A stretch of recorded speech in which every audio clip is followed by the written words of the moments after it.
মমতা বন্দ্যোপাধ্যায় অচমকাই কালকে বাড়িতে পড়ে গেলেন এবং পড়ে গিয়ে তার কপালে আঘাত লাগলো, 3টে স্টিচ পড়লো মাথায়। কিন্তু হঠাৎ করে কেন পড়ে গেলেন মমতা বন্দ্যোপাধ্যায়? এটা একটা প্রশ্নের কারণ।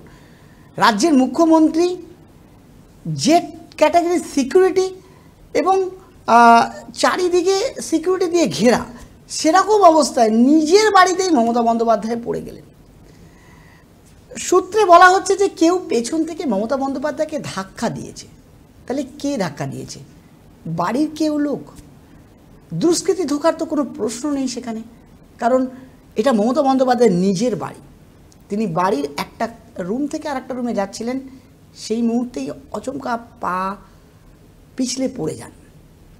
ঠিক এরকমই একটা ঘটনা ঘটে 2021-এ বিধানসভা ইলেকশনের সময়। নন্দীগ্রামে তিনি গাড়িতে ওঠার সময় তার হঠাৎ করে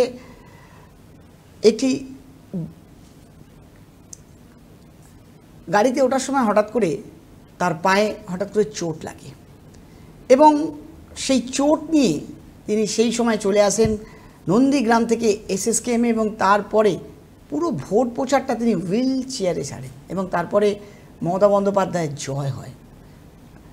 বাংলার মানুষ বাংলার মেয়েকে চাইল। আবার 2024 সালটা লোকসভা ইলেকশন, হাড্ডাহাড্ডি লড়াই বিজেপি তৃণমূল। বিভিন্ন জায়গায় বিভিন্ন রকম বিরোধীরা ঘেরার চেষ্টা করছে তৃণমূলকে। আমরা জনগর্জন দেখলাম এবং তারপরেই প্রার্থী তালিকা ঘোষণা এবং একের পর এক বিরোধীদের আক্রমণ। হঠাৎ করে মমতা বন্দ্যোপাধ্যায় বাড়িতে পড়ে যান, মাথায় চোট লাগে। দুটো কারণ হতে পারে। এক, কেউ তাকে পেছন দিক দিয়ে ধাক্কা দিয়েছেন, যেটা আমার মনে হয় অস্বাভাবিক। দ্বিতীয় কারণ, তার ব্লাড প্রেশার বেড়ে গেছে। তিনি হয়তো এই ভোট প্রচারে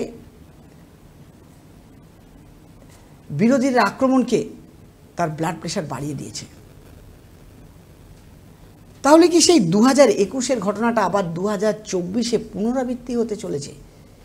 সেই ইমোশনাল, সেই আবেগ আবার তৃণমূলকে একটা জয়ের পথে নিয়ে যাবে। এই নিয়ে আমরা আলোচনা এবং বিশ্লেষণ করার চেষ্টা করলাম এবং আমরা দেখলাম যে বিরোধী দলনেতা শুভেন্দু অধিকারী তিনি আজকে একটি জনসভায় মমতা বন্দ্যোপাধ্যায়ের এই অচমকা আঘাত নিয়ে তিনি একটি মন্তব্য করলেন এবং হ্যাঁ, ঠিক তারপরেই তৃণমূলের তরফ থেকে তার মন্তব্যকে ঘিরে প্রতিক্রিয়া আমরা দেখলাম। আমরা আপনাদের এই প্রতিবেদনে সেই মন্তব্য এবং ক্রিয়া প্রতিক্রিয়া আপনাদের আমরা শোনাতে চাই। একটু দেখুন না শুভেন্দু অধিকারী কি বললেন। দেখুন আমার ডান দিকে।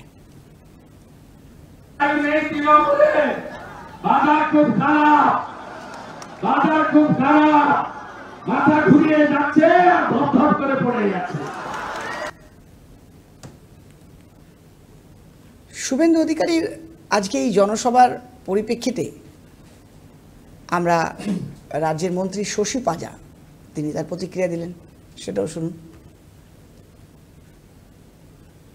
বন্দ্যোপাধ্যায় অসুস্থ, প্রত্যেকেই তার প্রতি শ্রদ্ধা এবং সমবেদনা জানাচ্ছেন, তার দ্রুত আরোগ্য কামনা করছেন। আর একজন এমনও মানুষ আছেন শুভেন্দু অধিকারী, তার নাম, তিনি চাইছেন না, তিনি তার খারাপ চাইছেন। এবং আজকের দিনেও একটি জনসভাতে শুভেন্দু অধিকারী তার স্বাস্থ্য সম্বন্ধে কুরুচিকর মন্তব্য করলেন, কদর্য ভাষণ ব্যবহার করলেন। এটা কি মানুষ?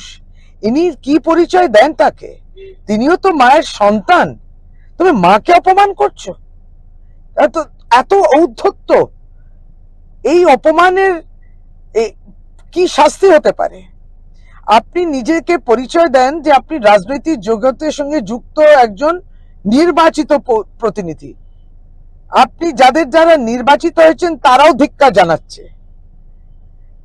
মাকে অপমান করা, নারীকে অপমান করা, আপনি নিজেকে বঙ্গের সন্তান পরিচয় দেন কি করে?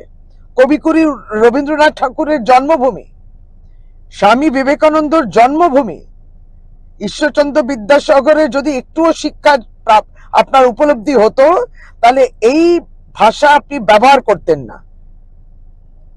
একজন অসুস্থ মানুষ, মমতা বন্দ্যোপাধ্যায় অসুস্থ, তার সম্বন্ধে আপনি যে কথাগুলো বললেন, বাংলার মানুষ আপনাকে ক্ষমা তো করবেন না। আপনার উচিত এই মুহূর্তে আপনি ক্ষমা চান। আপনি কোন তল্লাটে গিয়ে নেমেছেন, ওই তিমিরেই থাকবেন, কোনোদিন আপনার উন্নতি হবে না। এবং এই আপনার যে ব্যক্তিত্বর পরিচয় দিলেন, কোথাও না কোথাও আপনি অপমান করলেন আপনার বাবা মাকে, যারা আপনাকে বড় করেছেন, তারা আপনাকে সংস্কৃতি দেওয়ার চেষ্টা করলেন, আপনি তো তাদেরই অপমান করলেন। আচ্ছা, আজকে শশী পাজা যে মন্তব্য রাখলেন, যদি আমি তার পরিপ্রেক্ষিতে বলতে চাই যে সন্দেশখালিতে যে মারা লাঞ্ছিত হলো, বঞ্চিত হলো, সন্দেশখালিতে যে মারা প্রতিবাদ দেখালো, তারা কি মা নয়? তারা কি কারোর বাড়ির বউ নয়? তারা কি কারোর মেয়ে নয়? তাহলে তাদের সম্মানটা কি কোনো সম্মান নয়? তাদের উপর যখন বলা হয় যে তারা বহিরাগত, তাদের উপর যখন বলা হচ্ছে যে তারা মিথ্যে কথা বলছে, তখন কি রাজ্যের এই মাদের অসম্মান করা হলো না? প্রশ্ন থেকেই যাচ্ছে। তৃণমূলের মুখপাত্র কুণাল ঘোষও বলতে ছাড়েননি। তিনিও কি বলেছেন একটু শুনুন। কুরুচিকর নিন্দনীয় কথাবার্তা বলছেন। মাননীয় মুখ্যমন্ত্রী মমতা বন্দ্যোপাধ্যায় পড়ে গিয়েছেন, মাথায় গভীর চোট, সেরে উঠছেন, সকলে তার দ্রুত আরোগ্য কামনা করছে। সেই জায়গায় দাঁড়িয়ে শুভেন্দু অধিকারী যে কুৎসিত ভাষায় আক্রমণ করলেন আজকে, এটা বাংলার সংস্কৃতি বিরোধী। মহিলাদের সম্মান করেন না, মহিলা মুখ্যমন্ত্রীকে সম্মান করেন না। মনে রাখবেন, যে কোনো মানুষ যে কোনো দুর্ঘটনা হতে পারে। হঠাৎ ব্লাড প্রেশারের ট্রাবল, হঠাৎ অক্সিজেন লেভেল ট্রাবল, কোনো কারণে মাথা ঘুরে গিয়ে পড়ে গিয়েছেন, আহত হয়েছেন। মনে রাখবেন, প্রাক্তন রাষ্ট্রপতি প্রণব মুখোপাধ্যায়ও বাথরুমে পড়ে গিয়েছিলেন। মনে রাখবেন, আমাদের চেনা পরিসরে অনেক এই ধরনের দুর্ঘটনা ঘটে যায়, আমরা দ্রুত আরোগ্য কামনা করি। কিন্তু শুভেন্দু অধিকারী যেটা করলেন, সেটা কোনো অবস্থায় বাংলার মা বোনেরা, সাধারণ মানুষ বরদাস্ত করবেন না।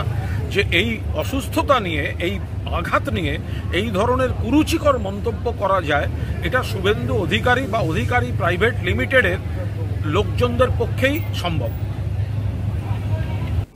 কুণাল ঘোষ তিনি তার মন্তব্য রাখলেন।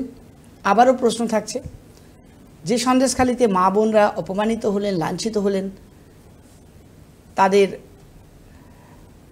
মুখ ঢাকতে হলো, তাদেরও শরীর ক্ষতবিক্ষত হয়ে গেছিল। সেই মুহূর্তে যখন তাদের বহিরাগত বলা হতো, সেই মুহূর্তে যখন তাদের কোনো একটি দলের প্রতিনিধি বলা হতো এবং তারা দাঙ্গা ছড়াচ্ছে, এরকম ধরনের মন্তব্য যখন উঠে আসছিল, তখনও তো বাংলা লঞ্চিত হচ্ছিল, তাই না? কি বলবেন দর্শকবৃন্দ? আমাদের এই প্রতিবেদন আপনাদেরকে আমরা দেখানোর চেষ্টা করলাম। একদিকে সন্দেশখালি, তারপরে আমরা দেখলাম তুলকালাম রাজ্য রাজনীতি, এবং ঠিক তারপরে এক মর্মান্তিক দুর্ঘটনা। মাননীয় মুখ্যমন্ত্রী মমতা বন্দ্যোপাধ্যায় হঠাৎ করে পড়ে গেলেন। কিভাবে পড়লেন, কেন পড়লেন, সেটা রহস্য। কিন্তু তারপরে শুভেন্দু অধিকারীর প্রতিক্রিয়া, এবং তার পাল্টা প্রতিক্রিয়ায় আমরা দেখলাম যে রাজ্যের মন্ত্রী শশী পাজা এবং তৃণমূলের মুখপাত্র কুণাল ঘোষ কেউ কাউকে ছাড়লেন না। কিন্তু বাংলার মা যারা অপমানিত, লাঞ্ছিত হলো, তারাও তো অপমানিত হলেন, তারাও তো লাঞ্ছিত হলেন। তাতেও তো বাংলার মুখটা পুড়ল, বাংলার কালিমা নষ্ট হলো, তাই না? কি বলবেন দর্শকবৃন্দ? আপনাদের কমেন্ট করে অবশ্যই আমাদের জানাবেন। আমাদের এই প্রতিবেদনে আপনার কি বক্তব্য আছে? নমস্কার, দেখতে থাকুন 24 টিভি।